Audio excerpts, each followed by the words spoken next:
शिव की उदारता से, भगवान शंकर की करुणा से और उसकी कृपा से प्राप्त होते। अपने जीवन में एक बात अच्छे से उतार कर रखिएगा,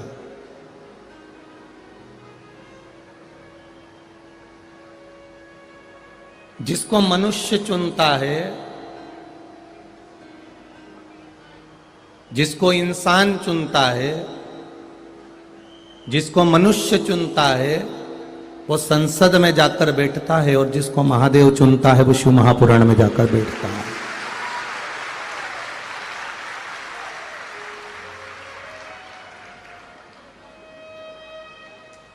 मनुष्य चुनेगा, इंसान चुनेगा तो आप संसद में पहुंचोगे, पर मेरा देव महादेव, मेरा कुबेर भंडारी, मेरा कुबेरेश्वर महादेव, मेरा महाकाल राजा, मेरा ओंकारेश्वर, मेरा देवाधिदेव महादेव जिसको चुनता है वही भगवान की भक्ति में जाकर बैठ पाता है। कठिन, बहुत कठिन, कितना ही प्रयास कर लो आप सत्संग तक पहुंच नहीं सकते। आप जाने का विचार भी करेंगे तो मालूम पड़े कोई आ गया, कोई पहुंच गया, कोई कारण बन गया, नहीं जा सकते। जब उसकी कृपा हो जाती है, जब उसकी दया हो जाती है, उसकी करुणा हो जाती है, तब हम पहुंच पाते हैं। 3 किस्मत वाले थे। एक दशरथ जी महाराज, जिनके घर में राम जी का जन्म हुआ। कितनी किस्मत वाले हैं? जिनके घर में परमात्मा खुद जन्म ले रहा है, परमात्मा खुद प्रकट हो रहा है। 3 किस्मत वाले। उसमें पहले नंबर के हैं दशरथ जी, जिनके घर में राम जी महाराज का प्रागट्य हुआ, जिनके घर में राम जन्मे, राम प्रगटे हैं। दूसरे नंबर पर किस्मत वाले हैं भीष्म पितामह, जिन्होंने भगवान कृष्ण के बचपन से लेकर जवानी तक का दर्शन किया और भगवान कृष्ण का दीदार वो हर पल करते रहे। ये दूसरे नंबर के किस्मत वाले। और तीसरे नंबर के किस्मत वाले हैं गिद्धराज जटायु। जब अपने प्राणों को त्यागे तो राम की गोद में उन्होंने अपने प्राणों को त्यागा। राम की गोद में अपने प्राणों को त्यागा। 3 किस्मत वाले हैं। पहले नंबर पर दशरथ जी महाराज किस्मत वाले हैं, दूसरे नंबर पर भीष्म पितामह किस्मत वाले हैं, और तीसरे नंबर पर हैं गिद्धराज जटायु। अब देखिएगा जरा, दशरथ जी महाराज किस्मत वाले हैं क्योंकि राम उनके घर में प्रगटे हैं, राम का उनने दर्शन किया है। भीष्म पितामह किस्मत वाले हैं क्योंकि भगवान कृष्ण का उन्होंने दर्शन किया। पर तीसरे नंबर पर जो है वो गिद्धराज जटायु हैं। ये दशरथ जी महाराज से, भीष्म पितामह से भी बड़भागी हैं। कोटि कोटि लाख कोटि किस्मत वाले हैं। इनके जैसा कोई भाग्यशाली नहीं होगा कि पक्षी होकर भी उन्होंने प्राण त्यागे तो राम की गोद में त्यागे। आवाज गूंज रही है बाबा। ये किस्मत है, ये भाग्य है, ये आनंद है।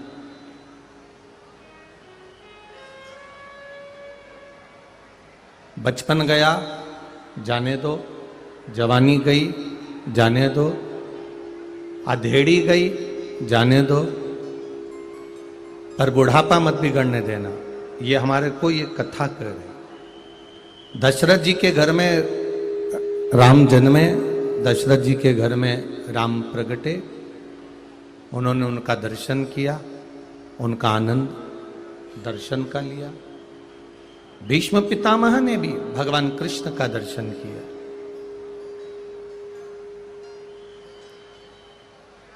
पर गिद्धराज जटायु जिसने जीवन भर मांस खाया,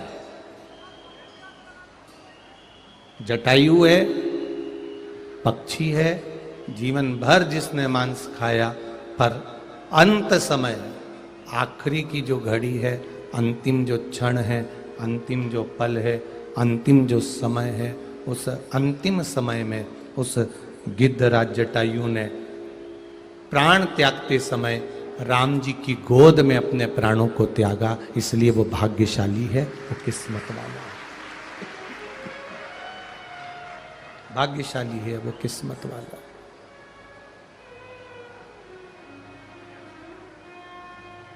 गया बचपन, गया जवानी गई,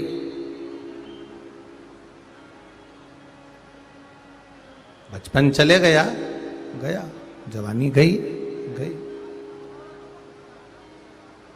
अधेड़ी भी चली गई, चली गई। अंतिम बिंदु है बुढ़ापा, आखिरी। उस बुढ़ापे में हम कहीं लोगों की बुराइयां देखने में, लोगों के दोष देखने में, गलतियां ढूंढने में, गलत चीजों को छांटने में, गलतियों को छांटने में अपना जीवन बर्बाद ना कर दे।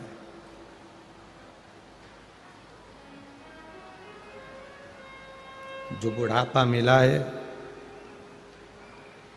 उस बुढ़ापे में हम परमात्मा की शरणागति में पहुंचकर, परमात्मा के चरणों में पहुंचकर, परमात्मा की भक्ति को कर कर, परमात्मा के भजन को कर कर हम अपने बुढ़ापे को निकालने का प्रयास करें। बचपन चुटकी में निकल जाता है, जवानी चुटकी में निकल जाती है, अधेड़ी कमाने में निकल जाती है, पर बुढ़ापा सबसे कठिन होता है। उसको निकालना बड़ा कठिन है।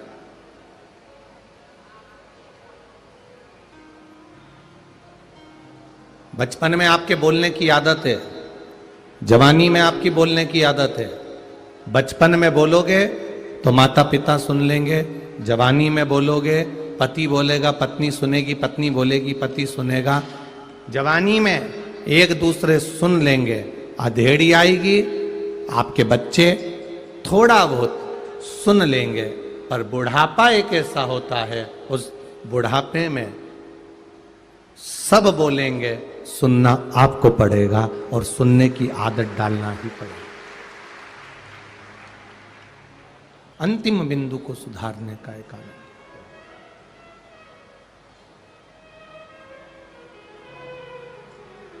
अश्वत्थामा का हाथ पकड़कर, अश्वत्थामा का हाथ पकड़कर गुरु द्रोणाचार्य लेकर चले गए, अपने बेटे को शस्त्र विद्या सिखाते हैं। वो शस्त्र विद्या सिखा रहे हैं अपने बेटे को, और हस्तिनापुर तक खबर पहुंच जाती है कि वो शस्त्र विद्या सिखाने में गुरु द्रोणाचार्य सर्वश्रेष्ठ है।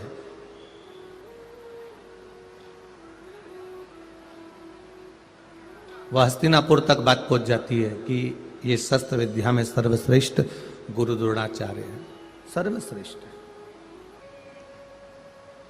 हम दूसरे में दोष देखें,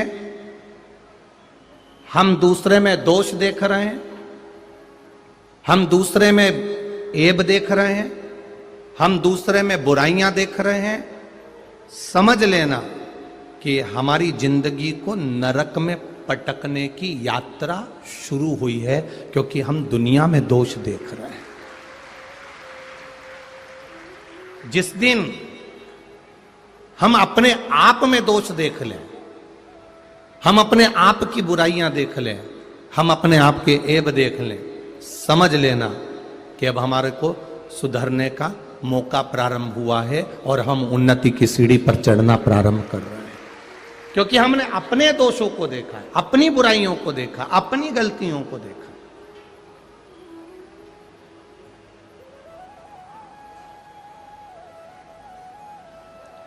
जरा विचार करिएगा, एक प्रसंग आता है, एक माँ अपने बच्चे का हाथ पकड़कर एक संत के पास आई और गुरु जी से आकर कहा, संत जी से आकर कहा कि मेरा बेटा बहुत शक्कर खाता है, बहुत मीठा खाता है, इसकी मिठाई के कारण कहीं इसको बीमारी ना हो जाए, इसलिए आप इसको मना कर दो कि तू मीठा मत खाना। आप इसको मना करिए कि मीठा ना खाए, ये बहुत मीठा खाता है, बहुत शुगर खाता है, बहुत शक्कर खाता है। संत ने उस मां से कहा, मां 1 हफ्ते बाद बच्चे को लेकर आना, मैं कह दूंगा। मां अपने बच्चे को हाथ पकड़कर वापिस चली गई। 1 हफ्ते बाद वो बच्चे को लेकर फिर आई। गुरुजी ने उस बच्चे को पकड़कर, हाथ पकड़कर कहा, आज से मीठा खाना बंद कर दे, शुगर नहीं खाएगा, शक्कर नहीं खाएगा और मीठा ज्यादा नहीं खाएगा।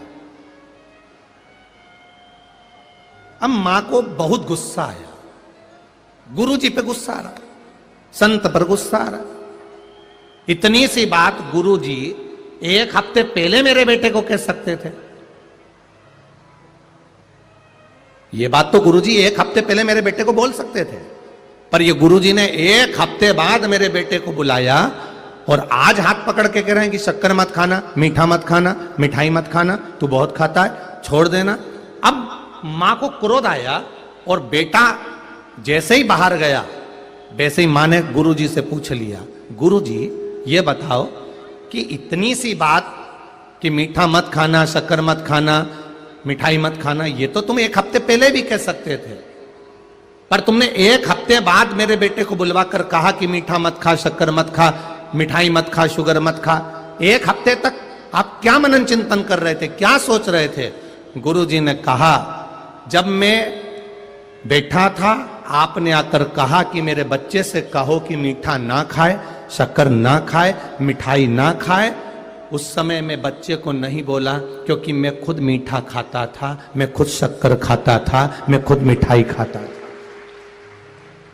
1 हफ्ते का टाइम इसलिए लिया कि पहले मैंने मीठा खाना छोड़ा, शक्कर खाना छोड़ा, मिठाई खाना छोड़ा, तब मैंने आपके बच्चे को कहा है।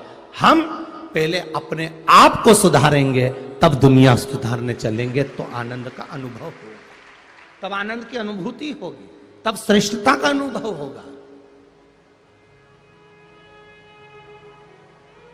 गायत्री परिवार वाले हमेशा कहते हैं, हम सुधरेंगे युग सुधरेगा, हम बदलेंगे युग बदलेगा।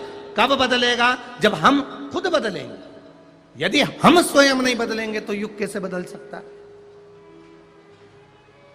मोहल्ला सुधारो या अपना कॉलोनी सुधारो या अपना जगह सुधारो या अपनी कॉलोनी सुधारो या अपना क्षेत्र सुधारो। आपसे हमेशा एक बात इस व्यासपीठ से कही कि सबसे पहले आप अपने आप को सुधारो। आप सुधरोगे आपका घर सुधरेगा, घर सुधरेगा पड़ोसी सुधरेंगे, पड़ोसी सुधरेगा समाज सुधरेगा, समाज सुधरेगा नगर सुधरेगा। स्वयं जब हम सुधरना चालू कर देंगे तो अपने आप धीरे धीरे धीरे धीरे ये चलन चालू हो जाएगा और व्यक्ति सुधर जाएगा। हम अपने आप को, गला पकड़ रहा है माइक बहुत, हम अपने आप को सुधारने का प्रयास नहीं करते, हम अपने आप को सुधार नहीं पा रहे। और जिस दिन हम अपने आप को सुधारने का प्रयास कर लेंगे, जिस दिन हम अपने आप को सुधार लेंगे, उस दिन पूरा राष्ट्र सुधर जाएगा। ये निश्चित है। हम सुधरेंगे युग सुधरेगा। हम सुधर नहीं रहे। हंस बहुत ऊंचा नहीं उड़ता, हंस नीचा उड़ता है, पर गिद्ध और कौवा ये बहुत ऊंचे उड़ते हैं। गिद्ध भी ऊंचा उड़ता है, कौवा भी ऊंचा उड़ता है, हंस इतना ऊपर नहीं उड़ पाता। अब बताओ, गिद्ध और कौवा इतना ऊपर उड़ते हैं, इनके उड़ने का फायदा कौन सा है? गिद्ध और कौवा इतना ऊपर उड़ा, इसके उड़ने का फायदा कौन सा मिला? ये इतनी ऊपर उड़ने के बाद भी नीचे मांस के छींतड़े देखते हैं, और हंस नीचा उड़ने के बाद भी मानसरोवर में मोती देखता है। कितनी ऊपर उड़ रहे हैं, गिद्ध भी ऊपर उड़ रहा है, कौवा भी ऊपर उड़ रहा है, बहुत ऊंची ऊंची ऊंचाइयों में उड़ते चले जा रहे हैं, बहुत ऊंचा उड़ते चले जा रहे हैं। और उड़ने के बाद भी ये मांस के टुकड़े देख रहा है, उड़ने के बाद भी ये मांस के टुकड़े देख रहे हैं, ये मांस के लोथड़े देख रहे हैं। और हंस ज्यादा ऊपर नहीं उड़ा है, देख रहा है तो नीचे देख रहा है, सरोवर में से मोती छाट रहा है।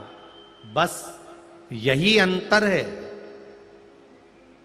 यही अंतर है विद्यावान में और विद्वान में। लंकाधिपति रावण विद्वान था और हनुमान जी महाराज विद्यावान थे। एक रामायण की किसी चौपाई में ये नहीं लिखा कि रावण विद्यावान था। तुलसीदास जी ने चौपाई में लिखा तो लिख दिया विद्यावान गुणी अति चातुर। किसके लिए लिखा? बोलो बोलो जम के बोलो जरा। हनुमान जी के लिए लिखा, रावण के लिए नहीं लिखा कि विद्यावान गुणी अति चातुर। रावण के लिए नहीं लिख रहा है। जितनी चौपाइयां मिली उन चौपाइयों में लिखा गया कि रावण विद्वान था। रावण को विद्यावान नहीं बताया गया, विद्वान बताया गया, क्योंकि बड़ा विद्वान था, बहुत पहुंचा हुआ था, बहुत पहुंचा हुआ। सारी विद्वत्ता उसमें भरी हुई थी, वैभव उसका था, सत्ता उसकी थी, धन उसका था, बल उसका था, देवता उसके थे और सारे पुराणों का ज्ञाता था। परंतु उसके आगे ये नहीं लिखा कि विद्यावान गुणियति चातुर। लिखा तो ये लिखा कि रावण विद्वान था, विद्यावान नहीं था। क्यों? विद्वान और विद्यावान में अंतर होता है। विद्वान कभी किसी के आगे झुकता नहीं है और विद्यावान झुककर चलता है राम के आगे।